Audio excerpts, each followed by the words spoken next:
Thank you for staying with us. More than 30 people were reported killed last Friday in clashes between herders and farmers in central Nigeria's Plateau State. On Wednesday, a member of the House of Representatives from the state, Marren, issued a statement saying over 200 people had been killed within his constituency within 4 months. On Friday, a representative of the communities where the killing took place, the national president of Mwaghavul Development Association, Joseph Gwankat, said the police have demonstrated low capacity and political will to secure minority tribes in Nigeria. While the Plateau State Governor, Simon Lalong, same Friday, attributed the recent killings to his near exit from power, saying that his administration has in the last 8 years addressed security challenges in the state to its barest minimum. Just yesterday, The Punch reported yet another killing. Suspected Fulani herders attacked some farmers in Kwai community in Riyam local government area in the early hours of Sunday and shot one person dead. A statement by the Christian leaders in the state under the auspices of Plateau State Church denominational leaders and spiritual fathers condemned the development and called for proactive measures to address the ugly situation. Some questions they posed, I will repeat here. For how long will this bloodletting continue? Are the killers really unknown gunmen, and why do they always have sophisticated weapons and enough time to wreak havoc on innocent citizens? What has happened to those arrested in previous attacks? Update we have this afternoon is that some youths are now protesting in Jos. The protest might have come to a close. We'll get update on that in the course of this conversation. My name is Felicity Ezewike, and to speak on this, I have Sir Joseph Gwankat, National President, Mwaghavul Development Association, Mangu Local Government Area of Plateau State, Nigeria. Thank you for joining us on VSA. Thank you. We also have Engineer Solomon Marren, Federal House of Representatives member representing Bako's Plateau. Thanks for joining us as well. Dr. Diyeli Aigbe, security consultant, criminologist, also joins us from Plateau. And we have Solomon Mwantiri, National President, Beram Youths Molder Association. They all join us from Plateau State. I will start with you, Solomon Mwantiri. You are the National President, Beram Youths Molder Association. There was a protest today. What can you tell us about it? Of course, the youth nationalities as well as the Plateau State Youth Council and also the youth body of CAN, form a coalition looking at what has been happening unabated in the state. We had no option than to explore to peaceful procession, registering our dismay and our displeasure over the incessant attacks that have claimed hundreds of innocent lives, particularly women and children, without any justification, none to us. And we deem it necessary to tell the world that there is an ethnic cleansing mission being perpetrated by the Fulani militias, whom we don't only see them as militias, but also as terrorist elements. And of course, part of our prayers in the procession we had today is that Fulani militias be declared as terrorists. Because, of course, one cannot actually distinguish between the operation they are carrying out and as well as that of the terrorists in the northeast. Because here, terrorists in the northeast, of course, carry sophisticated weapons, unleash mayhem on innocent citizens, including security personnel. And then, of course, what is happening here in the state, of course, looking at the previous incidences, there are security personnel that have paid the supreme price over this incessant attack. And today, we are witnessing, a gruesome murder of hundreds and thousands of people without actually the necessary actions taken to cut down or to kind of dislodge these militias who have over the years, grabbed more than 102 villages, just in Plateau. And then they are currently in occupation of those lands. And no one has said anything, despite petitions and outcry, made by affected villages and concerned individuals. Of course, we by law and by morality deem it compelling to come out and tell the world that there is a genocide ongoing in Plateau State and being perpetrated by Fulani herdsmen whom we have hosted for over years, believing that we will contribute positively, and they will also, alongside with us, contribute positively for the growth and development of the country, especially the host communities. But of course, the host communities have become the target where they will want to have the expansionist land grab agenda, which is all right. and on the face of Solomon, let me interject quickly, and I understand we have limited time with Gwankat, the national president, Mwaghavul Development Association. Let me come to you, sir, quickly. You issued a statement, I think, on Friday. You said the affected communities, you have IDPs, you are making efforts to, ease their suffering, so to say. Can you give us an update on that? And I also want you to talk, because this conversation is not about trivialities, but really about the nitty-gritty of how peace can be restored. And one of the submissions you gave in your statement is that there is urgent need for the issue of state police to be revisited. Could you speak on that? Yes, thank you. Like you had the press conference we had on Friday. Told that over 200 people have been killed and over 20,000 people in various camps, both at home and in schools and in churches.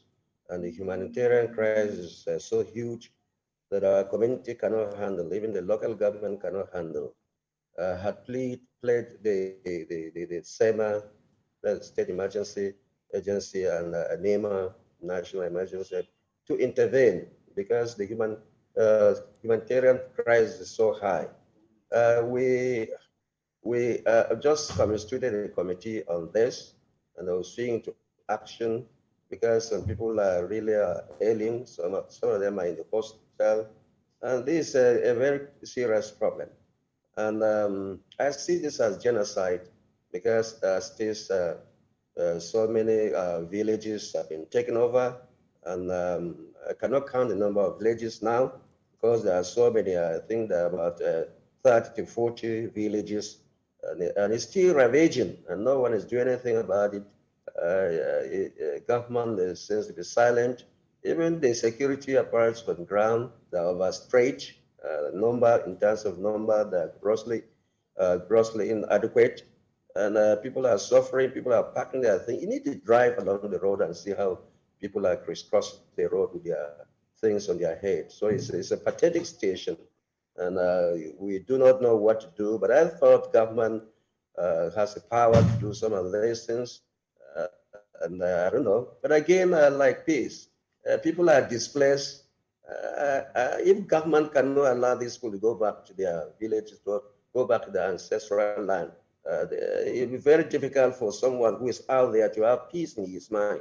So I think the only organization, the only organ that can make the people go back to their ancestral land is the government. Because no individual is more powerful than government. No organization is more powerful than government. I've always said that after God is government.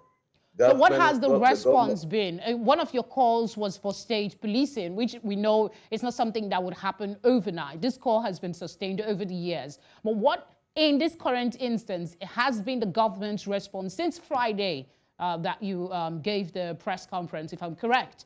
Has there been any response to cater to the needs of this IDP and to try and calm the situation? I have yet to see any government intervention in terms of handling humanitarian crisis. I recall that on Saturday we had a meeting with the GOC, 3G here in Jos. We had a meeting on Saturday, and the understanding that they will deploy more security to see that things calm down. But as I'm talking to you, there's nothing. I had calls to even telephoned the commandant STF on ground, Mr. Mangu, and I told him what transpired last night. So many villages were wiped out, like places like Gwankat and the rest. Wiped out like last night. So the situation is so sorrowful. To me, government is doing it. Has not done anything. I thought they would send a medical team, send SEMA, send NEMA, so that some of the humanitarian crises we have at hand will be handled adequately. But like I said, the government seems to be doing nothing about it, and I do not know. That's the situation on ground. Okay, I will come to you, Dr. Deyeli, in a bit. Let me just speak to Solomon. I want to find out from him. Solomon, do we still have you? Yeah, I'm available. Okay, so the governor had a meeting on Friday, I suspect, and after that meeting, he said a couple of things. One of them was that the recent killings, he believes, is a smear on his records because he's on his way out. And he's also saying that he has made arrangements to address the challenges that IDPs are encountering, the people that have become internally displaced, that is being addressed. He also said security is being beefed up in Magu and other areas. Can you confirm that there is any security presence in Magu and environs as we speak? Deny that fact that there's security presence. But how many of the security presence on ground is sufficient to take care of, to actually contain the situation on ground? Where we have hundreds and thousands of militias coming to invade communities. As I'm talking to you, as of last night, 3 villages were attacked. This morning, 1 village was also attacked. We are not saying there are no security, but how much of this security presence, how much of the impact of the security presence is being felt?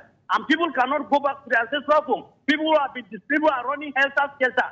The intel we got this afternoon is that Fulani have been mobilized, militias have been mobilized from Nasarawa, from Toto, from other places to still come and, reinforce on the, with this existing one. And then you imagine the magnitude of... Solomon, who are your sources? Because this is a very sensitive issue, and when you speak, you need to...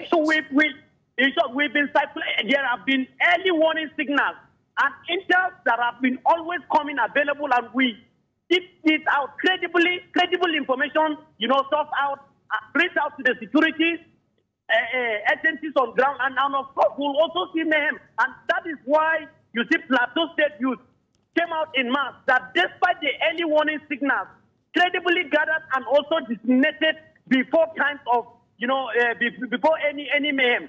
Yet the militias will still come and perpetrate, their onslaught unabated, and it actually becoming a very disturbing, development. That is why we are calling that it appears the GOC, who doubles as a commanding, as the Operation Safe Haven commander, is overwhelmed. He's actually performing below expectations. All right, Solomon, I will come back to you. Let me bring in Dr. Deyeli Aigbe. A couple of things.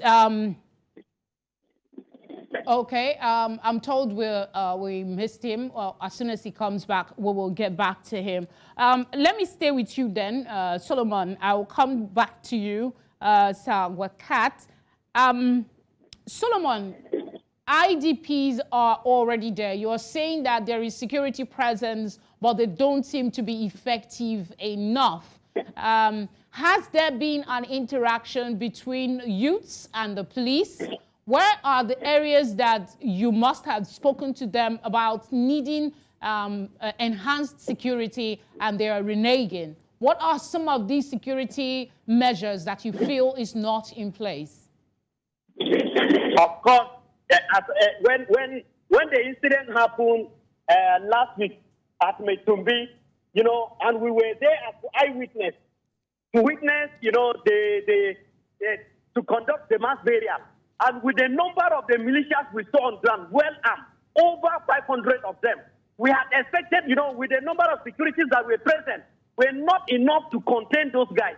And then, of course, we had expected that there's going to be, an area support where there will be deployment of helicopters to actually either, dismantle all those, dislodge those militias, but we couldn't see. And there was nothing the security could push further. They have no option than to stop at a particular point. So if they had done that one, which previously was actually done, but in this recent time, we didn't see it, despite the massive and then the escalation of the attack surrounding Mangu and also affecting neighboring villages. It's very, very appalling. All right, let me bring in our security consultant at the moment, Dr. Dieli Aigbe. Dr. Aigbe, if you can hear me, a couple of things. Solomon has mentioned the fact that as the youths are concerned, that the Fulanese should be declared terrorists. And then the representative of Fulanese, the Mieti Allah Cattle Breeders Association of Nigeria, MACBAN, have responded to these insinuations about Fulani herders being responsible for the killings, saying that they are equally victims of the violence engulfing the community in the state. They're also saying that it is a calculated attempt to annihilate the Fulanese, not only in Magu local government, but across the state, that's Plateau State. So on the one hand, the Fulanese are saying they are not responsible for the killing, in fact, that they are victims, and the youths are saying that they are the perpetrators and they need to be punished and declared terrorists. From your perspective as a security analyst, what is your analysis of this back and forth, and where should our focus be? Yes, thank you very much. Thank you for African Village Africa. From intelligence report, these people, they're not Nigerians. If you look at the Sahel region, if you look at Lake Chad, if you look at the Horn of Africa, the influx of if you look at the Arab Spring, the influx of all these, look at the light weapon and the small weapon, and the federation of these and their porous borders really made if you look at the Sahel region, when the military junta took over the government, you could see the effect of that strain our military enforcement. We have made several recommendations to government that we cannot solve the insecurity or insurgency, lots of terrorism into our borders, because of our borders. We have 84 borders and 7 because we on United Security Council. Hello. I'm with you. Go ahead. Resolution 256 talked about the use of technology in our borderlines. So we're making recommendations to government that should use our law enforcement being trained a lot of battle fatigues. The military is not meant to cover internal security for external action. Is not having the capacity enough to nip it to the ball, and that military decide to go from that collaboration or synergy with our enforcement, the police generally. And now say our borders is very, very porous. It's a Sahel region, and the Lake Chad Basin and the Horn of Africa is training our Okay, I'm sorry to interrupt, Dr. Aigbe. Let me take you back a bit. I seem to have, the network was a bit shaky, so I seem to have missed your initial submission. Are you saying that there are infiltrators that are coming into Plateau State to cause this havoc, and that the porous border is an... Definitely, exactly. And our military and our police, law enforcement, can cope with it because it's beyond them now. Because if you look at the emergence of ISIS, the coalition of okay, let me interject again. How close to these borders? How close to these borders are communities like Mangu for the infiltration to happen? If you have this brief, what is stopping? So why is it that the people that have been living together for years are now the people that are blaming each other for the calamity? It's just like a guerrilla warfare. They just come in late at night and attack back and anything. And then we made a recommendation. We talked about state policing and communities policing, which we recommend government. Government is not really saying that the military, the governors were jacked, forgetting that even the governors have such accurate. So they're able to understand. We look at correctional center now. under the federal government system, we have the exclusive and common list. So the government has already given them, the federal government has already given state government correctional centers. So they train our law enforcement. We have about 355,000 policemen policing about 200 million Nigerians. It is very restrained. Most of them are retired. Most of them are dying in line of duty. So we're making a recommendation that use of technology, artificial intelligence, is the advanced countries using now to aim to aid the law enforcement agencies to combat United Nations Security Council talking about use technology in another line. In which sector should you to come in, from the synergy, how we meant to come up. There is now blaming the blame game. Blame game will not solve the problem.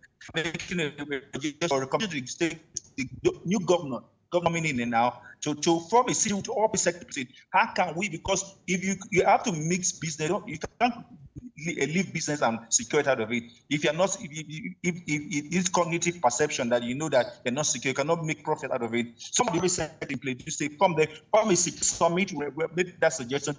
From the security summit of how to resolving security challenges in the city and nip it to the but finally because kids know for terrorism cannot even come to because the government. IGR from it, like what we do in Israel, we do in Dr. Aigbe, we will have to come back to you. The network isn't so great at the moment. We're on a short break. Sir Joseph Gwankat, we will still be with you in a bit. Just give us some more of your time. We'll be right back after this short break. Thank you for staying with us. We're still looking at the situation, the security situation in Plateau State and the concerns that are being raised. I still have my guest. We've not been able to connect with Engineer Solomon Marren. We're hoping he'll be able to join us before the conversation ends. Otherwise, we'll continue with our three guests who have been here with us. Let me quickly go to Sir Gwankat. I want to ask you something that the House of Representative member talked about during his release. He said that the National Emergency Management Agency and other well-spirited organizations should move in with relief materials for the survivors. Has there been any response from such agencies, NEMA and a non-governmental organization, as to help with the people who have been displaced from their homes as a result of this violence? We are yet to see anything from NEMA. We are yet to see anything from SEMA. I don't know when they are coming, but like I have told you, it's a huge problem in our hand. And we are yet to see a problem because, you know, this farming season, and importantly, government is supposed to intervene so that these people go back to their land and continue with their farming business. I'm sorry, but I have to interject and ask this question because the governor issued a statement speaking to the press. He said, and I'm trying to quote, he said, "We've nipped insecurity in the bud. Our security agencies are already addressing the recent issue of insecurity. The IDBs are being taken care of, and we have jets flying over the affected communities and local government." Are you saying that nothing the governor has said is in fact true? Well, I've told you that government, outside God, government is the strongest person, and is supposed to contend this thing. But like I told you, there is nothing on ground. There's no NEMA on ground. There's no SEMA on ground. Even if the aircraft is flying, what are they doing? Are you saying you cannot locate the people? If it's a military aircraft, that's supposed to locate where these people are, the high places of these people. And flush them out and smoke them because they're terrorists. Because some of them are in caves, some of them are in the forest, and if an aircraft is flying, they're supposed to locate these people. So what help? How are these people surviving? Urgently. How are these people surviving? Well, they're surviving by the grace of God. The little community can provide them. The little the development association can pull and keep. How long can we sustain this? Because, like I told you, it's beyond our capacity. It's beyond the capacity of local government. And I think if you look at the humanitarian crisis, it's even beyond the capacity of the state. So we need the intervention of NEMA so that these people will have some succor, because they are also citizens of Nigeria for no crime of their own. They've been wiped out. That's why I say it's genocide, complete annihilation. And that's what I can say on this. So it's a very serious situation. And it's better seen than you hear from me, because if you get there on site, you will see what is happening. So it's a very serious thing. It's not rhetorics, it's not television talking, but practical on ground. You go there, you weep, you even collapse. You see houses burnt down, and the people are just roaming about aimlessly. Some of them are talking alone because of the challenge they have. They're bottled up, and anything, some of them just collapse and die. It's raining now, and where they are staying cannot even accommodate them. So some of them are inside the rain, and government is watching. In just a matter of days, there will be a change in government. The outgoing governor believes that this is just a political thing. I get you. What I'm trying, where I'm headed with the, I get you, sir. Where I'm headed with the question is, there is a governor-elect that is on his way in. So my question would be, if you are to set an agenda as regards securing people in your communities, what would be, he is a native of Mangu, if I understand correctly, what would be the agenda you would set for him? Well, I know coincidentally he's from Mangu local government, but just like you said, he's governor-elect. So if you are governor-elect, the instrument of power is not in your hand. So there's nothing you can do about it. There's a sitting governor, and the sitting governor is supposed to take up the challenge and see how he solve the problem. Somebody cannot do it for him, because it will amount to doing what you are not supposed to do. So there is a sitting governor.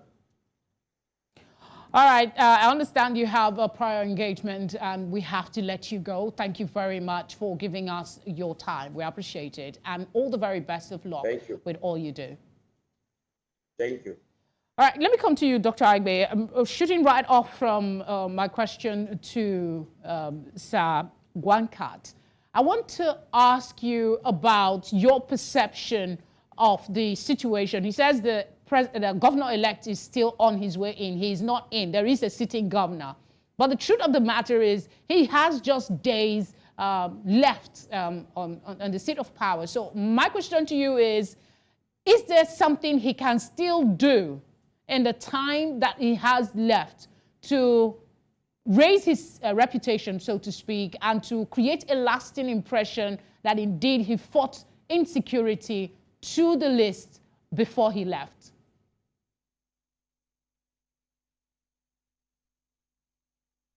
Dr. Agbe, are you with us? Did you hear my question? Okay, I think we have lost him. Let me see if we have... Okay, Dr. Agbe, can you hear me? All right, I'll come back to Dr. Agbe. Let me take the same... Dr. Agbe, I think you muted yourself. Could you unmute? Can you hear me? All right, while we try to sort that out in the interest of time, let me bring in Solomon Mwantiri. Do we still have him? Yeah. Okay, I don't know if you got the question that I asked. The governor is still on the seat, but we know it's just in a matter of days he will have to relinquish power. But do you think in the time that he has left, he still has a window of opportunity to impress on the people that he did his utmost to bring security to them? Of course, the incumbent governor, he is still an authority. He remains until the day he hands over. And whatever he says, it is believed to be an authority. It is believed to be a law. It is still believed to be a valid policy, an executive, order. Of course, we are still hopeful that Right Honorable Simon Bako Lalong, will will make an indelible mark in these few days that he has to exit office by taking it as a matter of urgency and with every seriousness to see that, the Plateau takes the right shape. And of course, the perpetrators of this dastardly act are arrested, investigated, as well as prosecuted when necessary. We are still hopeful that with the time he has, he can still make a remarkable change. If only, he will be willing and also committed to that, because it's not an issue of making a statement that, condemning the act. Condemning the act does not change the situation. And government, making this slogan, government is on top of the situation, does not make any impact. It is what the government does on ground that will be, that will have impact, and people will see it visibly, on ground, not just making it like an academic exercise, making a rhetorical, making it a rhetoric that government is on top of the situation, whereas there is nothing, to be written about. All right, Solomon, I will come back to you. Let's try again if we can get Dr. Aigbe to speak to us. Dr. Aigbe, can you confirm you can hear me? Okay, your connection is still pretty bad, but let's try. Did you get my question? I still want to hear your thoughts about what the current governor can do in the time that he has before the incumbent, the new governor comes in. The language governor is very, very legit. And the elected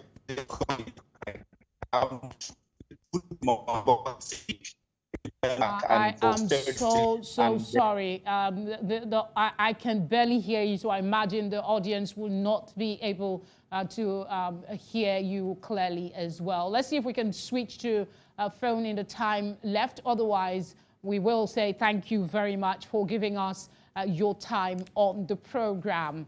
I think I still have Solomon Mwantiri, if you can hear me. Exactly. There is a situation. You've protested today. Do you plan to continue this protest for as long as it takes to get a response, or you are exploring other options of dialogue to get some response from government, because you seem not to be satisfied with the mere talk that you say is being presented to you? Is it a question put to me? Yes, it is to you. Oh, okay, sorry, can you say it again?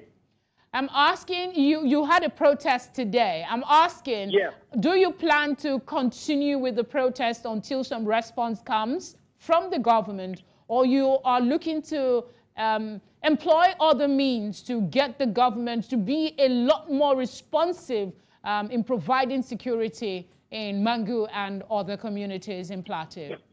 Of course, as at last 2 weeks, we had an international press conference where we made our position known and put it to government, expecting that we will possibly be invited for an engagement so that we will understand as to why is government taking this kind of steps that we are not satisfied with. And then, of course, government will also be amenable to hear from us as to why are we coming up with this, exploring these avenues to, reach out to it. Because we are, as a matter of fact, I am very much aware that some time back, the executive governor of Plateau State made an executive pronouncement that he has even constituted an anti-land grabbing task force to look into the incidents and the outcry of people as to lands that have been grabbed in the state. And there we were expecting the inauguration of that task force so that individual communities will begin to submit their petitions and their requests. And also we are still expecting that, government will do the needful through possible, an open engagement with the youth, so that we will also reinforce or reiterate our outcry that, part of what we are expecting the executive governor to do is to inaugurate that constituted anti-land grabbing law, that the anti-land grabbing law, anti-land grabbing task force, which is what has been, provided in the anti-land grabbing law, Plateau State, so that at least the issue of anti-land grabbing will not just be a rhetoric, as I say, but it's going to be something that will be tested. Let the veracity of that law and also the claim and the outcry of the people, be mixed, be put together and see what will come out of it. So we are still hopeful that something will come. Of course, government, having seen our peaceful procession we have today, I'm sure a lot of persons listening to you concur with your submission that a lot more needs to be done. Thank you very much, Solomon Mwantiri, a national president, Berom Youth Molder Association.